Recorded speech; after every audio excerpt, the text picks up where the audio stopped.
Hey everyone, welcome back to my YouTube channel. My name's Meredith E. Phillips and today I'm going to be doing the If You Weren't an Author tag. This was originally created by Author Anne Sophie. I will link to her channel and this tag video below. If you go to her video and scroll on down to the comment section, you will see a very embarrassing comment from yours truly. I left a comment back when she first posted her video saying, wow, it looks like a great tag.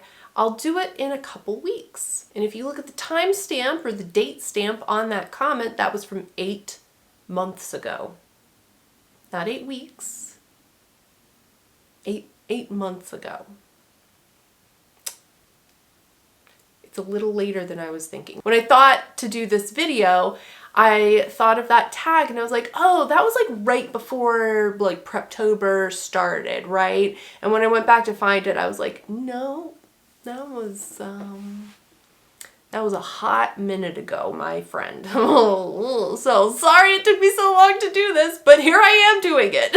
So anyway, the premise of this tag is if you weren't an author or a writer, like what would your life, your creative life look like? So question number 1 is, what would be your new creative outlet? I really do, like I've said in other videos, I really do enjoy creating videos. So I think whatever kind of creative thing I got into, I would want to videoify it. I'd want to make videos about it. I don't know if I would get back into like art journaling or something along those lines. I've enjoyed that in the past. I might delve more deeply into photography and really trying to boost my skills in that area.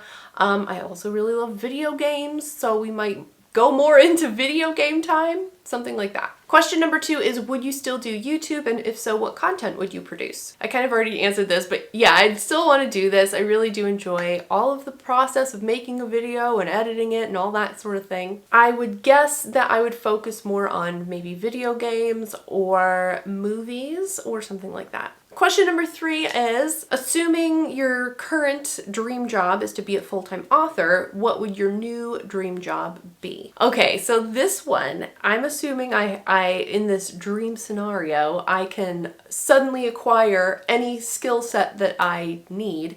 But I think my dream job would honestly be to do film preservation, which might sound completely out of left field for some of you, but I do really love movies. I love classics. I love old stuff.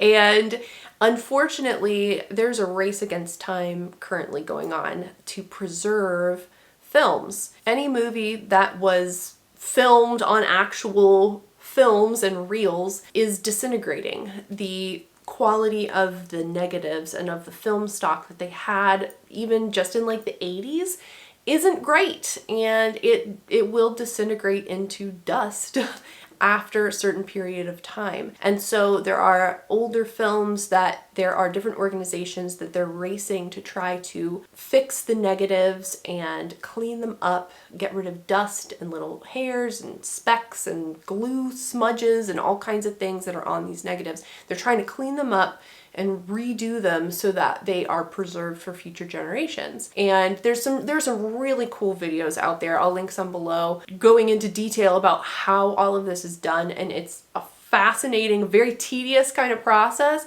I think if I had the training to do it, I think it would be something I'd be pretty good at because I like tedium. But there's just, a ton of movies from decades past that are in danger of falling into dust and we'll never have them. And there's a lot that's already been lost. If you look back to the silent era of films that were made before 1927, something like 90% of silent films are gone. We do not have them anymore in any format, which is so sad. I hate that that's the case, that we'll never get to be entertained by people from 100 years ago, and it's sad to see when that happens to films. So anyway, that was kind of a tangent, but I would love to be involved in some way in the film preservation industry. Question 4 is, would you still consume author content? I think yes, but I think I would consume it more so as a reader than as a writer, because in this scenario, I'm not writing anymore. I like following authors whose books I enjoy. I like seeing anytime authors post like behind the scenes sort of stuff. I love that. And I think even if I wasn't writing myself, that would still be very interesting to me to see how books come into being. And of course, also, if you have favorite authors and you're following them on social media, a lot of times they'll post there first if they have like a book announcement or anything like that, and then you can get excited about it. So I would definitely still be following authors across social media. Question 5 is, how many friends would you not have made if you weren't doing writing and all this kind of stuff? Quite a few, I think. I've been definitely slow into making friends because I'm an introvert and very self-conscious. So, but there are definitely some people that I've really enjoyed getting to know over the past year and a half. And I'm glad that they're here. I'm glad we get to chat about writing. Question 6 is, would you still read as much as you do now? I think I would actually read more, because between writing and YouTubing, that takes up a ton of free time. I remember back when I had just gotten more into reading and I wasn't interested in writing yet, I read a ton.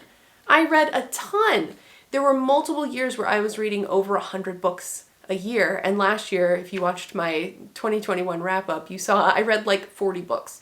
So I would definitely be reading a lot more. Question 7 is, which part about being an author would you miss the most? One of the most exciting parts of the writing process is when you have that initial spark of an idea, or you get like this scene in your head or this type of character in your head. I love that initial spark, that initial excitement that pushes you into writing, brainstorm notes or jotting down some sort of outline for yourself. I love that, and I would definitely miss that. And finally, question 8 is, how different would your life look in general? I would like to think I'd have a lot more free time, but I think I would end up filling the free time with something else, some other creative pursuit. Depending on what that creative pursuit would be, I don't think I would routinely look as far into the future as I do now. And I mean, because like, oh man, when you're thinking of like how you're going to plan out videos and how you're going to structure your writing time, like that's usually, I'm looking several weeks to a month out for that sort of thing. But then also for writing, I get caught in the cycle of like, okay, if I were to start querying at the end of this year, that means that my publishing timeline could potentially look like this. And, 5 years from now, I might be getting like a second book deal. You look so far into the future because publishing is such a long game.